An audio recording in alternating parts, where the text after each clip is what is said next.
Hello students, आज हम लोग जो है एक्सरसाइज 7.5 के क्वेश्चन नंबर 5, 6, 7 सॉल्व करेंगे, जो कि पार्शियल फ्रैक्शन द्वारा इंटीग्रेशन सॉल्व किया जा रहा है इस समय। तो इसमें जो है क्वेश्चन नंबर 5 है integration 2x upon x square plus 3x plus 2। तो देख रहे हैं नीचे वाला जो है वो ट्रिनोमियल एक्सप्रेशन है, यानी कि 3 पदों वाला व्यंजक है 2 घात का। तो उसको ब्रेक कर देंगे, फैक्टर कर देंगे हाई स्कूल के नियम से, तो x+1 x+2 हो जाएगा। तो इस प्रकार से जो डिनोमिनेटर है वो 2 लीनियर फैक्टर्स में टूट जा रहा है। तो इसको इंटीग्रेट तभी कर सकते हैं जब दोनों लीनियर फैक्टर अलग अलग हों, प्रोडक्ट रूप में ना हों। तो इसके करने के लिए हम पूरा जो फ्रैक्शन दिया गया है उसको a/x+1 b/x+2 मान लेते हैं, इक्वेशन नंबर 1 डाल देते हैं। फिर a की वैल्यू अगर निकालनी है मुझे, तो मैं पहले x+1 को 0 करता हूँ, -1 मिल जाता है। तो अब x का मान -1 हम जो है 2x में रखेंगे और x+2 में रखेंगे। तो 2x में रखेंगे तो 2 × -1 हो जाएगा, और x+2 में रखेंगे तो -1+2 हो जाएगा। तो ऊपर वाला -2 नीचे वाला 1, तो -2 आ गया।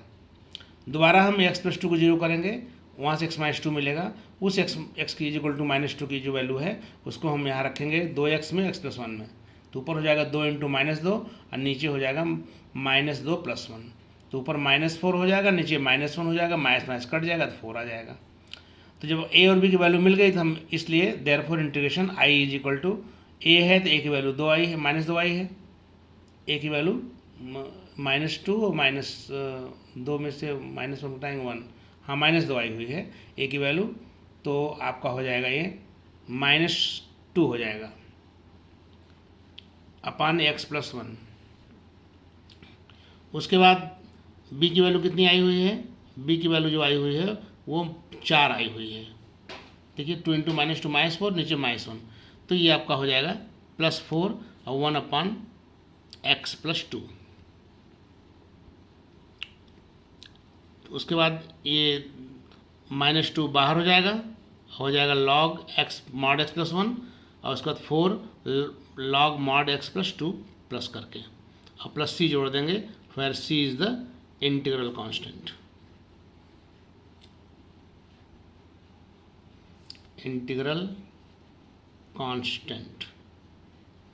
नेक्स्ट क्वेश्चन है 1 - x² अपान x 1 - 2x है। तो हमने नीचे वाले का दोनों का प्रोडक्ट गुणा कर दिया, तो ये हो गया x - 2x²। तो नीचे वाली डिग्री जो है वो भी 2 है, ऊपर की डिग्री 2 है। तो ऐसे फ्रैक्शन को जिसमें डिग्री बराबर हो जाती है उसको हम लोग इम्प्रॉपर फ्रैक्शन बोलते हैं। तो यहाँ लिख दिया है मैंने, now 1 - x² upon x - 2x² is an improper fraction, so to make it proper, इसलिए इसको प्रॉपर बनाने के लिए we shall have to divide, हमें भाग देना पड़ेगा किसमें, न्यूमरेटर में डिनोमिनेटर से। तो मैंने न्यूमरेटर लिख लिया यहाँ पे -x² + 1, डिनोमिनेटर लिख लिया -2x² + x, फिर हाफ बार ले जाएंगे तो हाफ गुणा इसमें यहाँ हो जाएगा, तो -x² आ जाएगा प्लस हाफ x आ जाएगा। घटाएंगे तो ये x² कट जाएगा, यहाँ आएगा 1 - हाफ x। देयरफॉर जो फ्रैक्शन है वो इज इक्वल टू हो जाएगा हाफ, अब प्लस ये रिमाइंडर को ऊपर रखेंगे अपान x 1 - 2x, इक्वेशन नंबर 1 डाल देंगे। अब जो ये फ्रैक्शन दिख रही है प्रॉपर फ्रैक्शन, इसको हम ब्रेक करेंगे पार्शियल फ्रैक्शन में। तो let proper fraction is equal to a/x plus b/1 - 2x। फिर a और b की वैल्यू हम निकाल लेंगे, x को 0 करेंगे तो हमारे पास जो है वैल्यू मिल जाएगी a की, जो कि 1/1 - 0 यानी 1 आ जाएगी। अगर x को हाफ रखेंगे तो हमारा b का मान मिल जाएगा, जो कि कितना आएगा 3/2 आएगा। तो देयरफॉर i = 1/2 dx हो जाएगा, 1/x dx plus 3/2 dx by 1 - 2x। फिर हम देख रहे हैं कि dx का x होता है, 1/x का log mod x होता है, 3/2 बाहर पड़ा रहेगा, और 1/x टाइप का ये भी है, तो log mod 1 - 2x हो जाएगा। लेकिन x कॉफिशिएंट 2 है, -2 है, इसलिए -2 से डिवाइड कर देंगे। फिर बाद में यही -2 यहाँ मल्टीप्लाई होकर -3/4 हो जाएगा, और 1/2x रहेगा, log mod x रहेगा, प्लस c लिख देंगे, फिर c is the constant of integration. इस तरह से क्वेश्चन नंबर आपका 6 पूरा हो जाता है। तो let us take question number 7। तो क्वेश्चन नंबर 7 में क्या है कि आपका जो फ्रैक्शन दिया गया है जिसका इंटीग्रल करना है वो x/x² + 1 है, x - 1 है। आपको देखने से पता चल जाता है कि जो पहला फैक्टर है वो क्वाड्रेटिक है, सेकंड वाला लीनियर है। तो इसके मानने की जो ट्रिक है वो थोड़ा दूसरे ढंग की है, let the given fraction is equal to, जिसका क्वाड्रेटिक है उसमें ए एक्स प्लस बी मानेंगे ऊपर upon x square plus one, और जो लीनियर है उसमें c upon x minus one मान लेंगे। उसके बाद हम जो है इधर एलसीएम ले लेंगे या पूरे इक्वेशन में x square plus one x minus one से गुणा कर देंगे, तो लेफ्ट साइड में एक्स बचेगा, राइट साइड में ए एक्स प्लस बी के साथ एक्स माइनस वन आएगा और सी के साथ एक्स स्क्वायर प्लस वन आएगा, जैसा दिख भी रहा है आपको। उसके बाद हम जो एक्स वाला है लेफ्ट साइड है उसको मैंने ऐसे लिख दिया 0 into x square plus 1 into x plus 0। ऐसा इसलिए लिखा चूँकि राइट साइड में एक्स स्क्वायर वाले टर्म है, एक्स वाले टर्म है और कांस्टेंट टर्म है, और लेफ्ट साइड में केवल एक्स वाला ही टर्म था, इसलिए उसको 0 इंटू एक्स स्क्वायर कर लिया और 0 कर लिया, ताकि एक्स स्क्वायर वाला भी टर्म आ जाए और कांस्टेंट टर्म भी आ जाए। और राइट साइड को एडजस्ट कर लेंगे तो a plus c into x square हो जाएगा, minus a plus b into x हो जाएगा, माइनस बी प्लस सी हो जाएगा। फिर comparing the coefficient of x square x and constant term we get, तो a plus c is equal to 0 हो जाएगा, क्योंकि एक्स स्क्वायर के बगल में प्लस सी है, यहाँ 0 है।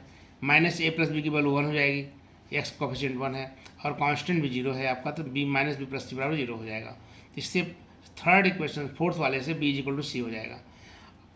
अब b इज इक्वल टू सी हो जाएगा, फिर उसके बाद हम देख रहे हैं कि ये आपका b इज इक्वल टू सी हो गया, तो उसके बाद जो है b प्लस सी बराबर 1, b इज इक्वल टू सी हो गया, तो फ्रॉम 2 एंड 3 हम जोड़ दिए इसको, 2 और 3 को जोड़ दे रहे हैं, तो माइनस से प्लस से कट जाएगा, b प्लस सी बराबर 1 हो जाएगा। और उसके बाद b इज इक्वल टू सी है, इसलिए c के स्थान b कर देंगे, तो b प्लस बी बराबर 1, यानी 2b बराबर 1, तो इसका मतलब b का मान हाफ हो जाएगा और वही मान c का भी हो जाएगा। और a का मान हमारे पास माइनस सी होगा, तो c की वैल्यू भी हाफ है, इसलिए माइनस हाफ हो जाएगी। इसलिए integration i is equal to हो जाएगा हमारा, ऊपर जो आ जाएगा minus half x plus half upon x square plus 1, दूसरा वाला plus half by x minus 1। तो ये पहला वाला जो है वो माइनस हाफ बाहर कर दिया, एक्स अपान एक्स स्क्वायर प्लस 1, फिर उसके बाद ये वाला हाफ लिख करके एक्स स्क्वायर प्लस 1 कर दिया, और उसके बाद ये वाला हाफ बाहर लिख लिया और D x by x minus 1 कर दिया। अब हम देख रहे हैं कि नीचे वाले का डिफरेंशियल यहाँ बन सकता है अगर हम 2x डाल दें यहाँ पे, तो 2x मैंने डाल दिया, उसको बैलेंस करने के लिए 1/2 कर दिया मैंने, अब पुराना वाला माइनस हाफ पड़ा हुआ है। उसके बाद यहाँ सेकेंड वाले को ऐसे ही छोड़ दिया, थर्ड वाले को ऐसे ही छोड़ दिया। अब हमारे पास क्या हो गया कि -1/4 हो गया ये, यानी इसका डिफरेंशियल ऊपर है, इसलिए log mod x square plus 1 हो जाएगा। ये 1/x square plus a square type का है, तो इसका हो जाएगा 1/2 tan इनवर्स x, ये वाला हो जाएगा log mod x माइनस 1 हो जाएगा, तो plus half log mod x minus 1 हो जाएगा, plus c where c is the constant of integration. इस तरह से क्वेश्चन नंबर 7 भी आपका पूरा हो जाता है। अब आज इतने ही रहने देते हैं, अगले क्वेश्चंस को नेक्स्ट वीडियो में टेकअप करेंगे। Thank you very much.